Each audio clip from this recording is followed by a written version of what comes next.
ستصبح غنيا في خلال ثواني. الجهاز ده المفروض هيجيب لي 300,000 دولار في ثانيه. ثانيه واحده بس عشان بجهز للحلقه 40 اللي فيها منتجات المتابعين. اشتريت 6 حاجات لغايه دلوقتي. ها ايه الاخبار يا ناس؟ حلوه، عاملين ايه؟ اهلا بيكم في فيديو النهارده من سلسله علي اكسبرس. السلسله اللي بشتري فيها منتجات غريبه من الصين وبجربها معاكم واقول لكم المنتجات دي عباره عن نصب ولا لا. ولو انت جديد في القناه بنسبه كبيره انت ما فهمتش اي حاجه من اللي قلتها دلوقتي عشان بتكلم بسرعه جدا، فلو بتكلم بسرعه جدا بالنسبه لك يا ريت تبطل الفيديو عشان ايه ما توجعش دماغنا.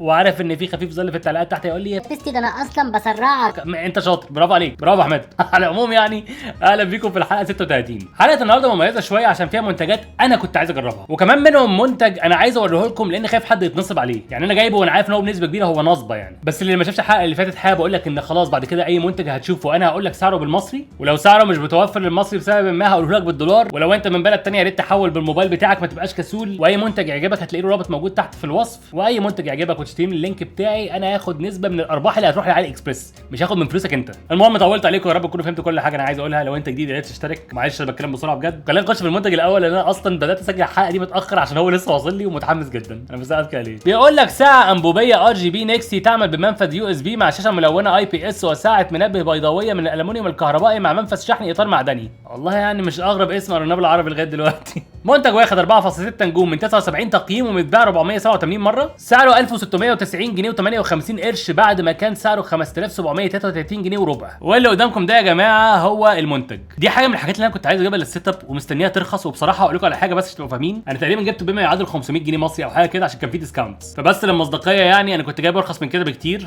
بس زي ما انت شايف قدامك هو عباره عن ساعه تتحط على المكتب زي الساعات اللي بتبقى اسمها ايه يا ربي، هو في ساعات زي اللي قدامك كده اسمها نيكسي تيوب كلوك، ودي بتبقى غاليه جدا على فكره. بس دي عباره عن حاجه شبهها شويه ممكن تتحكم فيها بالابلكيشن وتخليها تطلع لك الحاجات دي اهو. بيقول لك ممكن تطلع الرطوبه ودرجه الحراره والوقت والرياح، ما اعرفش هتعمل ايه بالرياح بس ماشي، والجو بشكل عام، وتتحكم فيها بالابلكيشن وما اعرفش ايه تيرن اوفر دي. يعني الارقام بتتبدل كانها حقيقيه اعتقد، وفيها واي فاي وممكن تغير الالوان براحتك. كان في منها نوعين، نوع بينور من تحت زي ما انت شايف كده ونوع ما بينورش من تحت، واعتقد ان انا جبت اللي ما بينورش من تحت. وفي بقى ناس حاطه ليها صور زي ما انتم شايفين، هي شكلها جامد الصراحه. على العموم يعني انا مش عايز الغي كتير، ولكن دي انواع الساعات اللي ممكن تحطها فيها، وعندك 3 انواع لايتنج مختلفه. انا عايز دي، هي دي اللي عايز احطها قدامي لان دي انا احطها في المكتب قدامي هنا بالظبط. وده المفروض المنظر بتاعها برضو، وهو شكله منتج نظيف. وده الابلكيشن، ممكن تتحكم في درجه الحراره تعملها ازاي. فاكرين الشاشه اللي كنت جايبها الصغيره اللي هي الشاشه دي؟ انا بستخدمها من ساعه ما جبناها على فكره، كل حاجه فيها شغاله من ساعه ما جبتها. يعني انا لغايه دلوقتي ما فصلتهاش، بس انا حاسس ان انا هستبدلها النهارده، مش عارف الصراحه. عموما خلينا نشوف المنتج مع بعض لان ده هو المنتج يا جماعه. شايف البقعه دي كلها؟ شايف كل الحاجات دي؟ ده من فيديو تعديل الاركيد اللي فات، مش عارف انضفها خالص. فلو حد عنده نصيحه ازاي ينضف الماوس باد من غير ما احطها جوه الغساله قول لي تحت في التعليقات. على العموم عليها ساعه من هنا، وفيها 1 2 3 4 5 6 ديسبلايز اهي، وبيقول لك ممكن تعرض عليها الصور او ساعه او تغير الاضواء او الجو او ميني بروجرام او شير. ما اعرفش ايه شير دي، ومفيش اي حاجه ثانيه غير ان هو بيقول لك من هنا ازاي تنزل برنامج، وهنا كاتب لك اي بي اس تيوب، وبيقول لك هنا الافشنسي بتاعها. هو ازاي دي اي اللي فاهم البتاع دي معناها ايه؟ فاهم ليه انا مستغرب يعني ايه اي؟ ازاي اي؟ هي بتاخد فولتج قد ايه؟ هي 5 فولت. ايه العبط اللي احنا فيه ده؟ اعتقد الورقه دي غلط والله اعلم، بس على العموم خلونا نفتحها. بسم الله. ايوه اوكي، عندنا هنا الحاجات دي كده، نشيل دول كمان. في حاجه هنا هنا في الكيبل ودليل الاستخدام وحاجه تانية ما اعرفش ايه. كيبل بريدد محترم تايب سي محترم يعني شكلا ها. وهنا في اوكي قطعه قماش عشان تنضف بيها التيوبز ودليل استخدام. ما اعرفش هنحتاجه ولا لا بس هنشوف يعني. وبعدين المفروض دلوقتي لما اعمل كده الاقي اللي عمل كده ليه. ايه ده؟ بصوا مكرمه ازاي، جامده قوي والله. مش عارف ليه عجبتني دي. ولكن عندنا دلوقتي التيوبز نفسها. ايه ده؟ هو ايه الدراجونز دي؟ مش فاهم. نقلب كده. اوكي، انطباع اولي شكله برودكت نظيف جدا. مش عارف اشرح لكم ازاي، بس هو يعني في حاجات لما بتمسكها كده بتعرف ان هو برودكت نظيف، فده نظيف يعني. من هنا حديد على فكره، ده مش بلاستيك، ده حديد. عندك من هنا في تايب سي وزرار، والدراجونز اللي ورا دي كلها اللي تخليك تحس ان هم فخورين بان هم عاملين حاجه زي دي. مش عارف الصراحه. الازاز بيلف بس ما ينفعش يتفك تقريبا، مش عارف. اظن انه بلاستيك مش ازاز، بحاول اعرف مش عارف. تعالوا نوصله كده ونشوف هيحصل ايه. خلوني بقى اطفي لكم الانوار اللي من فوق عشان تشوفوا كويس، واشغل لكم كده ونقول بسم الله. ما اشتغلش. لا اشتغل اهو. ايه ده؟ اوكي، ايه ده على طول كده؟ ما اعرفش باينه كويس ولا لا، بس هي كواليتي جامده جدا على فكره. في الحقيقه شكلها حكايه. استنوا كده اغمق لكم الدنيا شويه عشان تشوفوا احسن. طب من فوق هتبان اكتر. كده باينه اكتر من فوق. شايفين عامله ازاي؟ ايه الهبل ده؟ جامده جدا جامده جدا جدا. انا بتخيلها دلوقتي لو هي قدامي كده، هي واضحه قوي. طبعا الوقت فيها مش مظبوط صح يعني، ده مش صح، بس كبدايه قشطه. فخلوني مثلا ازوم لكم كده من فوق. لا كده باين قوي قوي قوي قد ايه هي حلوه. انا عارف ان الدنيا سودة شويه بس عشان تشوفوا كويس يعني. انا عمال احاول اثبتها لكم بطريقه كويسه. استنوا خلينا نعملها كده مثلا كده من فوق، شكلها كويس قوي ليكم، ومعلش استحملوا وشي وهو غامق كده عشان بس تشوفوا انتوا كويس. عموما ده البرنامج بتاعها اسمه اي بي اس تيوب، ونزلته من جوجل بلاي عادي خالص، وبروتكتد كمان يعني ما فيهوش اي هاك. بتفتحه بيطلع قدامك كده وتدوس على البلس دي. هنعمل سكان كده ندور على الجهاز ده. اوكي لقيناه على طول اهو. مش عارف ايه ناقص 34 اللي جنبه دي، بس هندوس عليه. بيقول لي هتسميه ايه؟ هسميه نيكسي تيوب. هخلي الساعه 12 ساعه مش 24. درجه الحراره بالسلسيوس وندوس شور. اوكي دلوقتي بيقول لي ظبط الواي فاي، فخلونا نعمل ده في السريع. ودي الحاجات اللي طالعه لي دلوقتي. فخلونا اول نقول ديفايس سيتنجز فيها ايه. في الموديل نمبر والفيرجن والميموري ريميننج والديفايس نيم والواي فاي والفيرموير ابجريد. احنا على اخر فيرموير فقشطه. البرايتنس خلونا كده نقلله.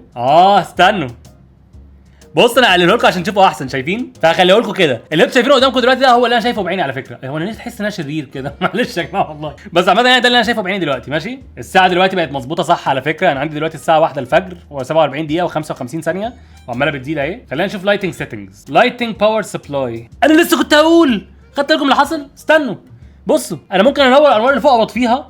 انا اصلا عايز اطفيها. ايه ده؟ ما كنتش اعرف. طب لو عملت اورورا دي بيغير الالوان اللي فوق واحده واحده. نايس والله. طب قشطه قشطه قشطه. والستاتيك دي ممكن اختار لون واخليه عليها. لا انا مش عايزها بلون خالص، انا عايزها مطفيه، عايزها تبقى كانها ساعه بس. حلو ده. ويذر سيتنجز، نخلي درجه الحراره تبقى باينه. خلينا نخلي مثلا المدينه بتاعتي ايه، مسقط. طلع لي هنا درجه الحراره. شايفين؟ فبقت الساعه من غير ثواني، بقت الساعه كده. النقطة اللي في النص دي مش لايقة بالنسبة لي الصراحة، بس عندك هنا 4:08 اللي هي الدقايق، وعندك هنا بقى بيقول لك ايه الدنيا دلوقتي بالليل، درجة الحرارة 29، الرطوبة 68، الرياح ماشية في اتجاه الجنوب شرق، والتمطير 0 ملم. انا بجد تحس ان انا طالع من فيلم هالوين بالشكل ده. طيب خلونا كده نشوف ازاي نغير شكل الساعات. فون جاليري سيلكشن. لحظة واحدة، انا فهمت حاجة مهمة. شايفين يا اخوانا الارقام دي؟ ده انت بتقرر شكل الارقام يبقى عامل ازاي، يعني مش بتحط اي حاجة انت عايزها وخلاص. يعني مثلا الصفر مثلا ممكن اعمل الكاميرا كده واروح اعمل له ايه كده، اللي هو ايه، انتوا مش شايفين طبعا من صباعي، بس يعني هقول له ان ده الصفر، فاهمين؟ يعني هعمل له كده ايه، ده صفر يا معلم اهو، تمام.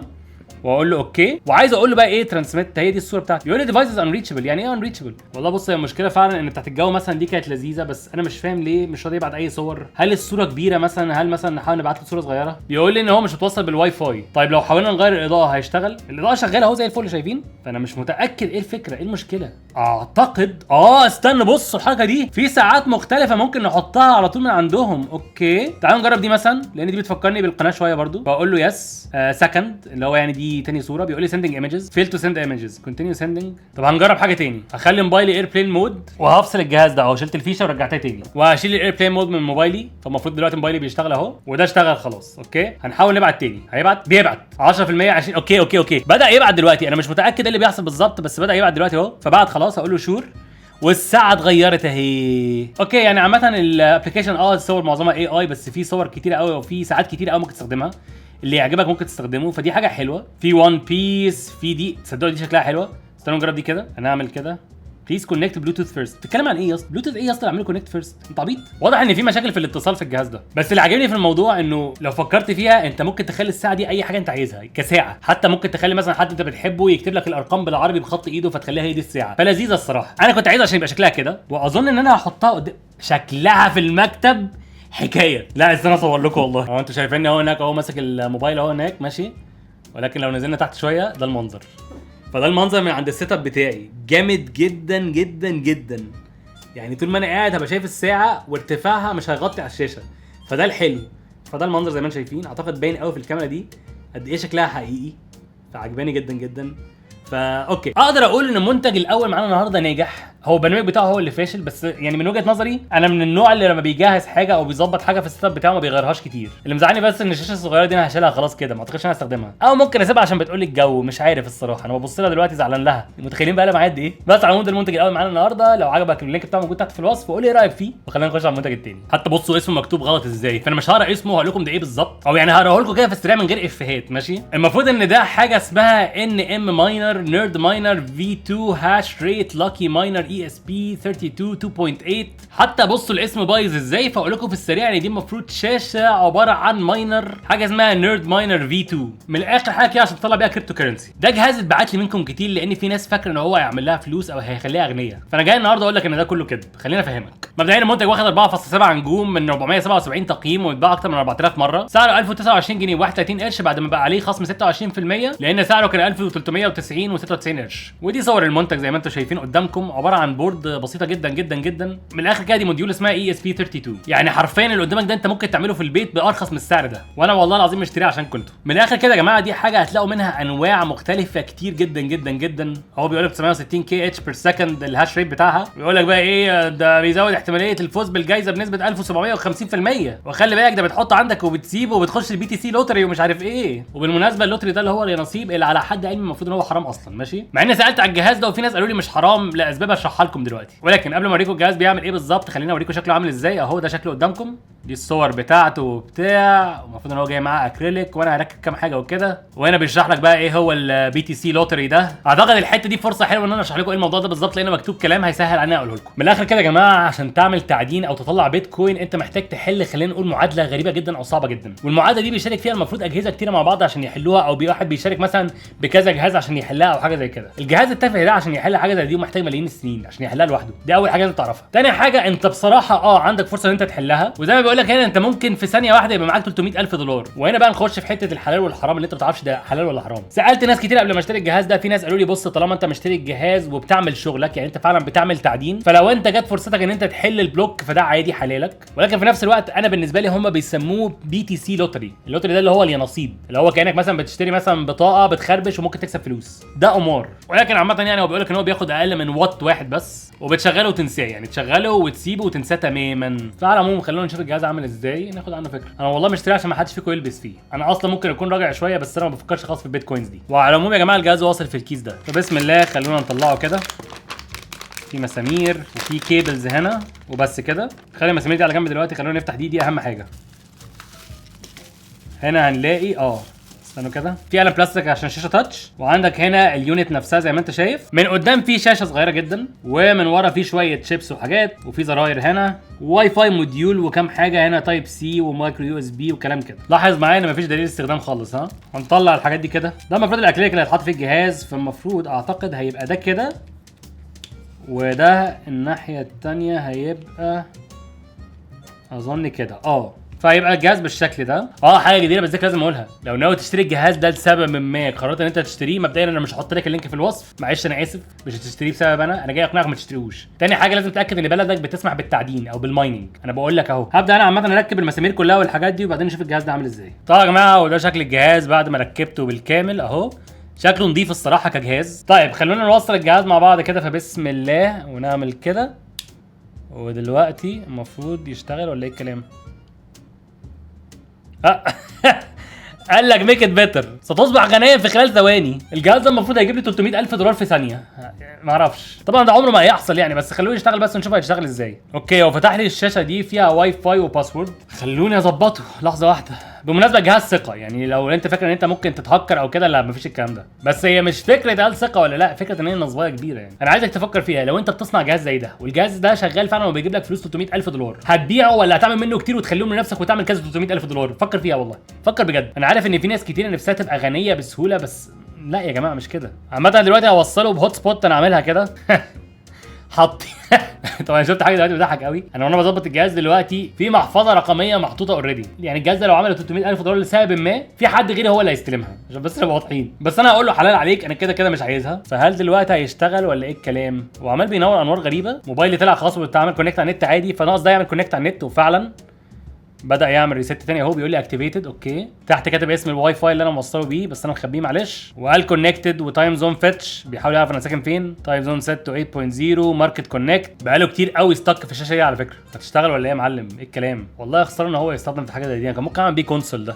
عمل كونكت اهو. اوكي وخلاص. يا على الاداء، يا على الاداء والله. طيب عندكم على الشاشه دلوقتي في كذا حاجه مكتوبه. فوق على الشمال في الوقت تقريبا، فوق في النص الجهاز بقاله قد ايه شغال، فوق على اليمين سعر البيتكوين على ما اظن، وعندك ارقام تانية هنا انا ما اعرفش. انا ممكن ادوس على اي حاجه فعلا بالتاتش. اوكي ده بيقول لك دلوقتي الريت اللي هو بيستخدمه، وطبعا الوقت والتاريخ دول غلط خالص، وده سعر البيتكوين حاليا. ايه كمان ممكن اعمله؟ عندك دلوقتي بيقول لك سعر البيتكوين والاثيريوم والكلام ده كله، حتى الدوج كوين حطه لك ما اعرفش ليه. والمفروض قال يعني ده شغال دلوقتي، يعني المفروض قال يعني ده دلوقتي بيعمل لي مايننج، فاهمين؟ يخرب بيت العبط والله العظيم بجد. والله العظيم والله العظيم حرام، حقيقي حقيقي حقيقي. لو حد فيكم صدق الكلام ده واشتراه ومستنيه يشتغل حرام. انا بس كنت عايز اوريكم الجهاز عامل ازاي، وعايز اوريكم طريقه تظبيطه عامله ازاي، وفعلا كنت عايز اشوف موضوع الوالت ده، وفعلا طلع فيه والت مش بتاعتي. يعني لو انا جديد على موضوع البيتكوين ولسبب ما خدت $300,000 مش هيروحوا لك انت، هيروحوا لحد تاني خالص. غير كده مفيش اي حاجه تاكد لي ان ده مش عباره عن شويه بروجرامنج وخلاص. يعني ايش عرفني دي مش مجرد جرافيكس بجد؟ يعني انا مش انا اللي عامل الجهاز ده، ايش عرفني ان مبرمج الكلام ده مبرمجه على اساس ايه؟ انا شايف اي بي ادرس مكتوب هنا، فخلوني احاول اخش عليها اشوف هيطلع لي ايه. اوكي طالع لي الشاشه دي، فده يخليني احس ان هو ليجيت شويه. بيقول لي الاكتيف وركرز والتوتال هاش ريت والبيست ديفيكولتي واللاست ابديت وكام حاجه كمان. طيب بصوا يا جماعه، صلوا على النبي، خلينا نولع نور ونخش في لحظه اخويه شويه. انا بيسموني انفلونسر، والانفلونسر ده اللي هو الشخص اللي بيكون ليه نقدر نقول ايه، تاثير عليك في انك تشتري حاجه او لا. ويشهد الله انا لغايه دلوقتي بحاول اخليكم اي حاجه تشتروها بسبب تكون حاجه تستاهل فلوسكم، لان انا يوما ما كانش معايا فلوس، فببقى عامل حساب اللي معهوش فلوس اللي واثق فيا، وعشان اعرف ان انت واثق فيا انا جبت الشيء ده. وبجد في جزء كبير مني جدا جدا بيفكر ان هو يسيبه شغال على فكره. يعني دلوقتي بفكر اسيبه في حته واسيبه شغال، ونشوف بقى يا جماعه انا هعمل فلوس قد ايه. اللي هو بنسبه كبيره انا هخسر فلوس لاني هدفع الكهرباء اللي هيصرفها. هو مش بيصرف كهرباء كتير يعني، بس انتوا فاهمين قصدي ايه. ده يا جماعه نصب، ما تحطش املك على حاجه زي دي. زي ما قلت لك شغل دماغك في الحاجات اللي زي دي. اللي بيبيعها ليه؟ طالما هو ممكن يستخدمها هيبيعها لك ليه؟ ده ما يعملش فلوس، ده ما يعملش اي حاجه. ايه ده كسبت؟ لا بهزر بقى. $600,000 كده يا جماعه ما تجيبوش الحاجات دي ماشي، انا هفصله.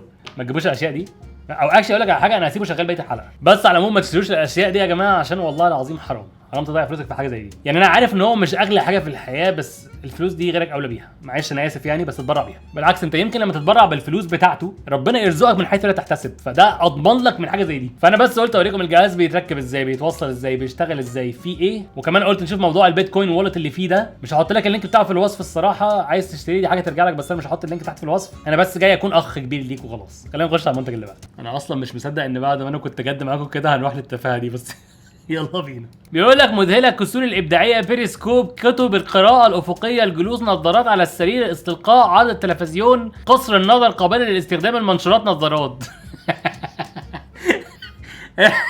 معلش الاسم غبي قوي. منتج واخد 4.6 نجوم من 113 تقييم، ومتباع اكتر من 1000 مره. سعره حاليا 469 جنيه و8 قروش بعد ما خد خصم 50%، وكان سعره 938 جنيه و16 قرش. واللي قدامك ده هو المنتج ده يا جماعه. المفروض نضاره بتخليك تشوف بشكل افقي، راسي افقي والله ما عارف. بس شايفين الراجل ده؟ المفروض ان هي هتخليني بدل ما امسك المجله كده امسك المجله كده. ودي الصراحه انا قررت استخدمها دلوقتي، لان احنا هنعمل حاجه دي اي واي بعدها، فاكون باصص للكاميرا وانا بعملها. يعني ده التحدي بتاعي. ولكن دي المفروض نضاره فيها مرايات، وممكن تستخدم معاها نضارتك الاصليه على فكره لو عايز. عندك اول مراجعه هنا بيقول لك انا قلق بشان رؤيه الصندوق تالقا جدا، لكن الماده سميكه جدا لدرجه انها بقيت سليمه. انها مفيده عندما تعاني من الام الظهر. اعتقد ان انا فاهم هو بيقول ايه. انا عارف ان هو بيقول طلاسم، بس انا فاهم هو بيقول ايه. عارفين ليه بقى؟ لان دي علبه المنتج يا جماعه، زي ما انتم شايفين طالع عينها خالص. اظن المراجعه اللي فاتت دي كان واحد بيقول ان العلبه جايه طالع عينها، ففعلا ده اللي حصل قدامي. مكتوب عليها من هنا ليزي ريدرز ريد ات 90 ديجري انجل، او اقرا عند زاويه 90. العلبه من هنا طالع عينها، ومن هنا طالع عينها، وهنا ما اعرفش مين دي بس برضه طالع عينها. وخلونا نطلع النضاره وخلاص عشان مش ناقصين وجع دماغ. وبسم الله اهي النضاره يا جماعه. هو انا دي هوريها لكم ازاي عشان مش عارف والله. يعني عامه ده شكل النضاره، من هنا عامله كده، عامله زي الحلزونه فاهم. ولو لبستها ده هيكون شكلك. واحب اقول لكم انا دلوقتي شايف الترابيزه اللي قدامي، انا مش شايف اي حاجه قدامي كده، انا شايف تحت كده. فاهمين حاجه؟ يعني مثلا جهاز البيتكوين اهو، انا دلوقتي وانا باصص قدامي كده انا شايفه بيرفكت قدامي. وبالمناسبه جوده النضاره نظيفه جدا، وانا مستغرب حاجه زي دي والله. يعني انا حاسس ان انا شايف النضاره دي احسن ما بشوف في الحقيقه، بس مش هكذب عليكم انا جايبها اصلا لان حاسس ان هي هتكون مفيده بالنسبه لي. يعني وانا بعدل بدل ما انزل راسي لتحت انا ممكن استخدم النضاره دي. فتخيلوا لو دي بقت حاجه اساسيه في القناه. خلوني طيب اصور لكم بالموبايل انا شايف بيها ايه بالظبط. ماشي هخليكم بس الصوره بالطول عشان تشوفوا من قدام ومن هنا. فانا لو قربت كده زي ما انتم شايفين دلوقتي، انت شايف تحت. يعني انت شايف البتاع اللي انا حطيتها جديده اهي، وشايف كمان القديمه اهي. ولو طلعت فوق شويه كده هتشوف بتاعت البيتكوين اهو. فاعتقد باين كمان قد ايه الكواليتي منها نظيفه جدا. يعني بصوا كده وبعدين بصوا كده اهو، كده من قدام وبعدين كده لابس النضاره.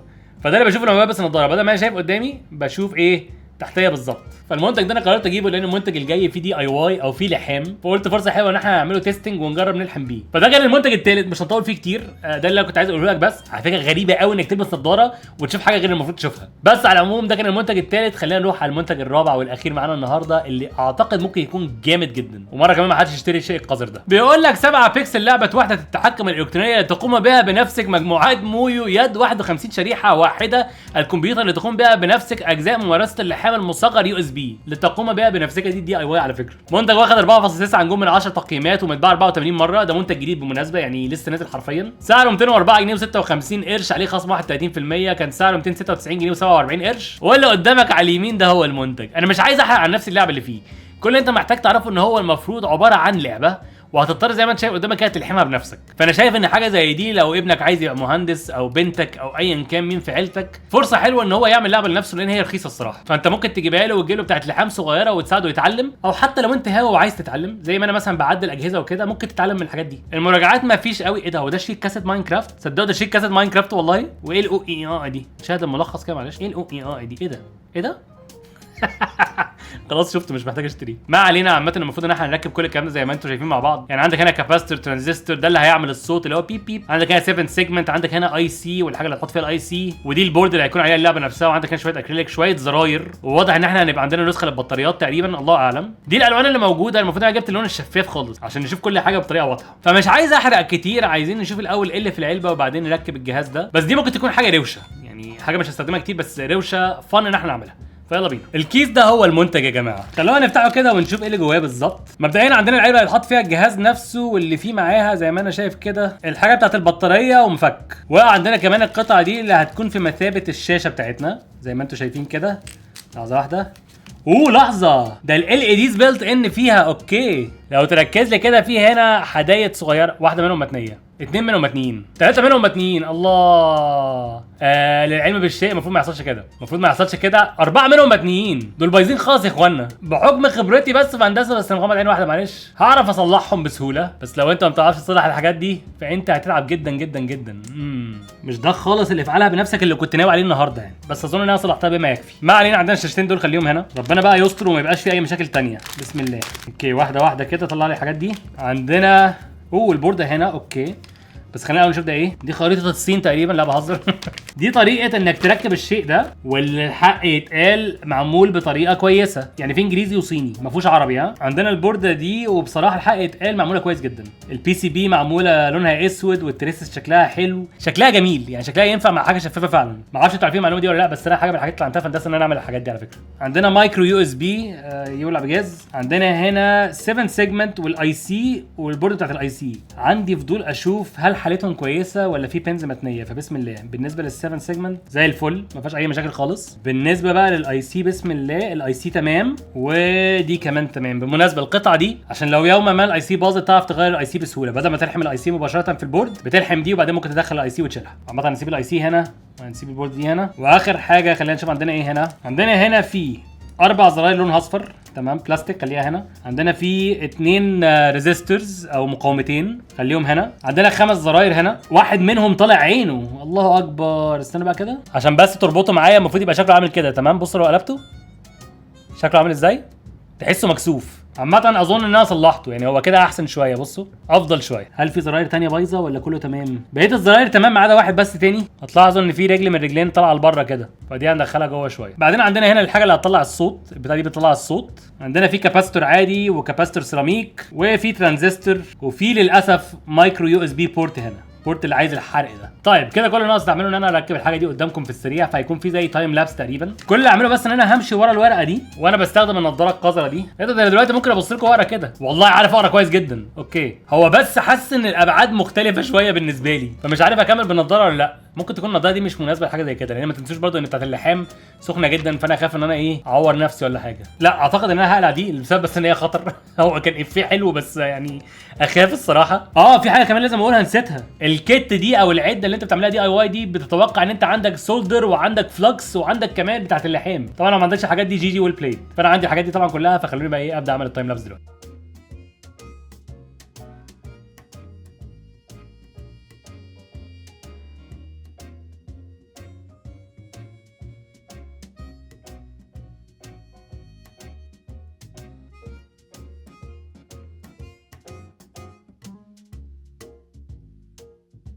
واخيرا يا جماعه بعد 34 دقيقه او 10 ثواني، كل اللي انت شفته ده كان 34 دقيقه و10 ثواني، طلع قدامك المنتج النهائي ده اللي بصراحه شكله حلو جدا جدا جدا جدا جدا. الفكره ان انا لما وصلته اشتغل ودلوقتي فصل، ما اعرفش ليه.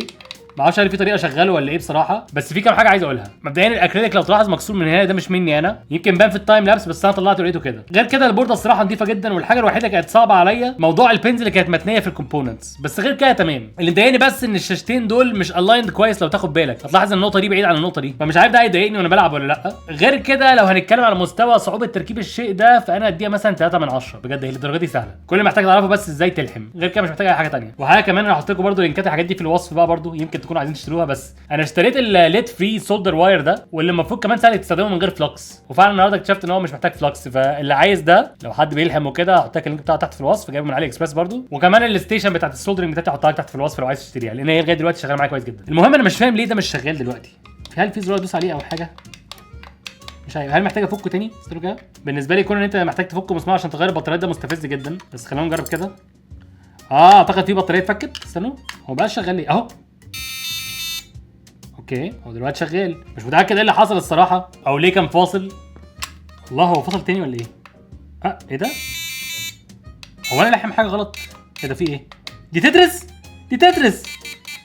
طب استنى بس خلينا بس نقفل عليه بس الاول وخلينا نبص عليه مره ثانيه قبل ما نشغله. اوكي مبدئيا لو تلاحظ الاكريليك ده اوريدي اتخدش كتير جدا جدا، ما اعرفش باين ولا لا، بس دي مشكله الاكريليك. اعتقد عرفت الموضوع ده اصلا في فيديو اركيد اللي فات، بس الاكريليك حاجه بتتخدش بسهوله. على العموم خلينا نطفي الانوار من فوق وادوس على الزرار وبسم الله ادي الجهاز اشتغل. تعالوا بقى نلعب بالنضاره بجد عشان تشوفوا وشي واللعبه في نفس الوقت. طيب عندنا في لعب مختلفه اعتقد. ايه انا عملت ايه كده؟ ده ايه ده؟ هو ده بيعمل ريست؟ اوكي ده بيغير. لا لحظه كله بيغير. اوكي هو في ايه؟ هو بيعمل ستارت ليه؟ في حاجه ملمسه في الجهاز ده هنا، في حاجه ملمسه في الجهاز ده بطريقه ما، بس مش مشكله هناخد بالنا. هنلعب واحده سنيك. تعالوا نلعب سنيك. في ايه الاصوات دي؟ انا بلعب سنيك بجد. لا ما خدتش التفاح، انا خسرت. طب استنى تعالى نشوف بيلعب ايه تاني. ايه دي؟ سباق. في ايه؟ في ايه؟ ده هي لعبه سباق فعلا، مش عارف اقول ايه اكتر من كده. هي جامده جدا الصراحه. كل يا جماعه اللعبه موجوده على الاي سي دي، على الشيب دي او على الشريحه دي ايا كان عايز تسميها ايه. هنا بيقول لنا السكور بتاعنا فوق على اليمين. اللعبه موجوده هنا، ده عباره عن شاشتين مش شاشه واحده. كل واحده منهم كام بيكسل؟ كل واحده منهم 8 في 8. بعد كده عندنا 16 في 8. صح اللي انا قلت ده ولا ايه؟ عامه خلينا نشوف في لعب ايه تاني غير تترس والحاجات دي. الله جامده دي. اسكت بقى اسكت اسكت. ممكن لو سمحت تسيبني نلعب من غير صوت؟ ايه لعبه المربعات دي؟ ايه ده؟